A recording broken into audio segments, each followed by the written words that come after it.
गंजाम जिलार प्रसिद्ध शक्तिपीठ मध्य अन्यतम होउछि मां रामचंडी पीठ। ए मंदिर करपड़ा पंचायतर नीलाद्रिपुर गाँ पहाड़ पाददेशରେ अवस्थित। एठार षोडशोपचार पूजा धूमधाम पालित होता है। पूजा को नहीं मंदिर परिचालना कमिटी और ट्रस्टी पक्षर समस्त प्रकार व्यवस्था करा जायछि। चलित वर्ष नियारा ढंग से पूजा देखा मिली। राज्य बाहर आसिथिबा कुनि कुनि वेदपाठकों द्वारा दैनिक वेदपाठ सहित चंडीपाठ करा जाउछि। धरापुटरे अवतरण कर माँ दुर्गनाशिनी दुर्गा विभिन्न शक्तिपीठ हो विभिन्न अस्थायी पीठ हो माँ को पूजा चली। आम अच्छु नीलाद्रिपुर पहाड़ शिखर माँ रामचंडी जहाँकि शक्तिपीठ भाव परिचित। एठारे षोडशोपचार पूजा माँ आरंभ चली। विशेष एथर आकर्षण रही विभिन्न राज्य बाहर वेद पाठक मैंने आसी द्वारा दैनिक रीतिनीति अनुसार पूजा पाठ राम चंडी पाठ तेज कौन भाव प्रस्तुत कराई आम से सीधा सब बुझे गया कौन कहे पूजा चलती। रामचंडी पीठे वर्तमान षोडश दिनात्मक पर्व वर्तमान आज भगवती परम वैष्णवी रूप में माँ आज भक्त मान को देखा जाए आशीर्वाद ग्रहण कर। षोडश दिनात्मक पर्व प्रत्येक दिन चंडीपाठ एवं वेद गायन वेद पिला माने वेद गायन करुँच। रात्रि सप्तशती चंडी रे हवन प्रक्रिया रही। आलती महा आलती महा आडंबर वर्तमान चली रही। नमस्कार।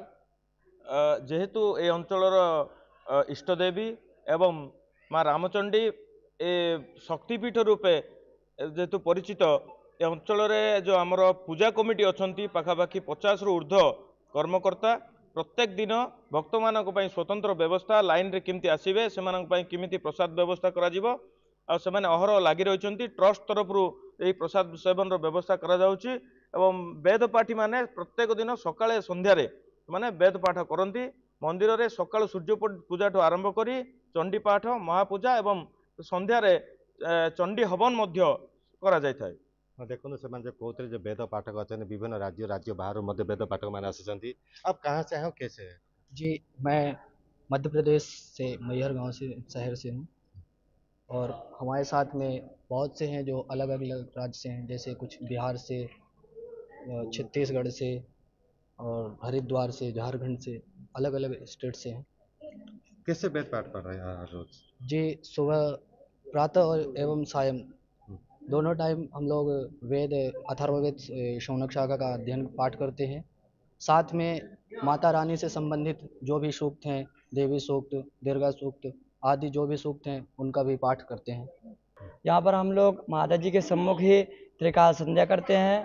तीनों समय वेद का पाठ करते हैं एवं भगवती को जो प्रिय है, जो सूक्त प्रिय है उनका भी हम लोग पाठ करते हैं। रात्रि सूक्त, देवी सूक्त, तंत्रोक्त, वेदोक्त सभी का हम लोग पाठ करते हैं। माँ को आज परम वैष्णवी देवी रूप में माँ को आम दर्शन कर आशीर्वाद प्रदान कर एवं विशेषकर भक्त मानकर भाव को रखी आम अखंड दीपर ये व्यवस्था करूँ। प्रथम 16 दिन, द्वितीय नवम 9 दिन एवं तृतीय 3 दिन व्यवस्था अच्छी। आम स्वतंत्र व्यवस्था करी तार देखा रेखा रखुचु। देखो आम थिलो माँ रामचंडी पीठ जहाँ शक्तिपीठ भाव परिचित। छत्रपति रामचंडी मंदिर परिसर सरोज सामल रिपोर्ट, न्यूज़ 7।